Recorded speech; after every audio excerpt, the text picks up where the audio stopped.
मैं अपनी बीती हुई कहानी बताने जा रही हूँ जो मुझे एकदम से बदल कर रख दिया। मैं उम्मीद करती हूँ कि यह कहानी आपको जरूर पसंद आएगी। मेरी अभी उम्र 25 साल की है। मैं दिखने में बहुत ही खूबसूरत लड़की हूँ। मैं इंजीनियरिंग कॉलेज में पढ़ती हूँ। दोस्तों मेरे गांव में मम्मी पापा के साथ ही बिताए तो सोच रही हूँ कि मैं कल पुणे चली जाऊंगी, पर मेरी इच्छा भी बिल्कुल नहीं हो रही थी। पर लास्ट ईयर था तो जाना भी इम्पोर्टेंट है। मुझे पापा कितनी बार कह चुके हैं कि तुम्हारे लिए बहुत रिश्ते आ रहे हैं, शादी कर लो, लेकिन मैं सोचती हूँ ग्रेजुएशन पूरी हो गया कि फिर बाद में सोचूंगी। उसके बाद मुझे अपना करियर जॉब भी करना है। सब मैंने घर में बताया।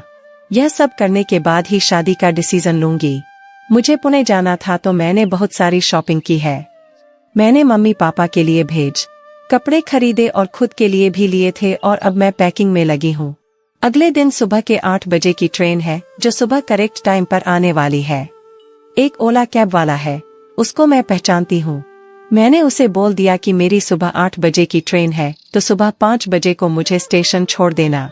उसने बोला ठीक है मैडम, वैसे मेरे साथ में एक लड़की रहती है, वह भी मेरे गांव से 10 किलोमीटर दूर दूसरे गांव में रहती है, लेकिन अगले हफ्ते आएगी तो इसलिए मैं एक ही टिकट बुक करा ली थी ताकि मैं रिजर्वेशन में आराम से जा सकता है। फिर रात को मेरी मम्मी बता रही थी कि अगले महीने मामा के भांजे की शादी है तो वहां भी चलना है।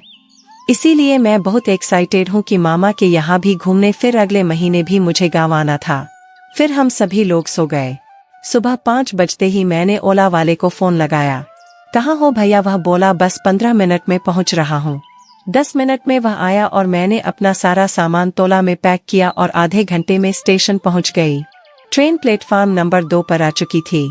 मैंने सीट का नंबर देखा और सीट नंबर देखते ही अपनी सीट पर आकर बैठ गई। मैंने खिड़की के साइड वाली सीट ली थी तो मैं खुशी से झूम रही थी। चलो अब मैं आराम से लेट कर जाऊंगी और बाहर का सारा नजारा भी देख लूंगी। मेरे डिब्बे में ज्यादा सभी आदमी थे, लेडीज बहुत।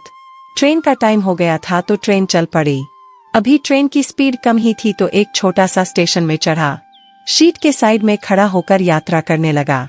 करीब 1 घंटे ट्रेन चलने के बाद मैंने देखा कि शायद उसकी सीट अभी भी कंफर्म नहीं हुई है, तो वह खड़े खड़े ही जा रहा था।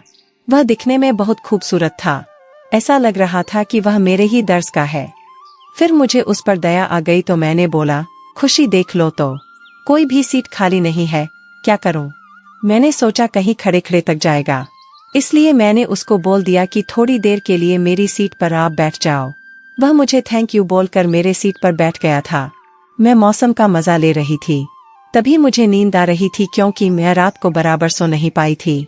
इसलिए फिर मैंने सीट पर ही पैर समेट लिया और मैं दिलवाले सॉन्ग सुन रही थी। सुनते ही मेरी आंख लग गई थी। करीब अब दोपहर के 3 बजे के आसपास मेरी आंख खुली तो मैंने देखा अभी भी वह नौजवान मेरे पैर के पास बैठा हुआ है। फिर मैं फ्रेश होकर आई। करने लगे।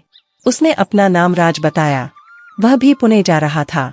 वह भी पूरे में इंजीनियरिंग की पढ़ाई कर रहा था और जिस एरिया में रहती हो उसी एरिया में वह भी रहता बताया। फिर हम दोनों ने बहुत समय तक बातें कि वह मुझे बातों से बहुत आकर्षित कर रहा था। मैं उसकी तरफ आकर्षित हो रही थी। मैं भी नाइट पैंट और टी शर्ट बैठे बैठे मेरे कपड़े थोड़ा अस्त व्यस्त हो रहे थे। मेरी टी शर्ट थोड़ा ऊपर उठा था, इसलिए मेरी कमर पूरी साफ साफ खुली देख रही थी, जिस पर उसकी 1-2 बार नहीं। मैंने ज्यादा नोटिस नहीं किया। मम्मी ने मुझे टिफिन दिया था। फिर मैं खाना खाने बैठे तो राज बोला क्या मैं भी आपके साथ खाना खा सकता हूँ? मैंने ठीक है बोल दिया। उसने टिफिन में गाजर का हलवा लाया था जो कि मुझे बहुत पसंद है। ऐसी में बोली तो मुझे उसने हलवा खाने दिया। उसने नहीं है। तब बोला कि यह गाजर का हलवा तुम खा लो। यह सब बोलने के बाद मैंने उसकी आंखों में देखा। उसकी आंखों में मुझे प्रेम देख रहा था। फिर मैंने भी उसको अपना नाश्ता दिया। हम दोनों बहुत खुश होकर बातें कर रहे थे। हम दोनों बहुत टाइपिंग करने लगे थे। मैंने उसको कहा मैं अभी 1 हफ्ते के लिए रूम पर अकेले ही हूँ क्योंकि मेरी फ्रेंड 1 हफ्ते बाद आने वाली है, तो तुमको मुझसे कोई काम रहेगा तो मेरे रूम पर आ जाना। फिर यह बात सुनकर वह काफी खुश होकर अपने रूम की तरफ चला गया। उसके बाद मैं फ्रेश होकर खाना खाने चली गई। फिर राज मुझे रोज कॉल करता था और हम रोज बातें करते थे, घूमने जाते थे। धन्यवाद।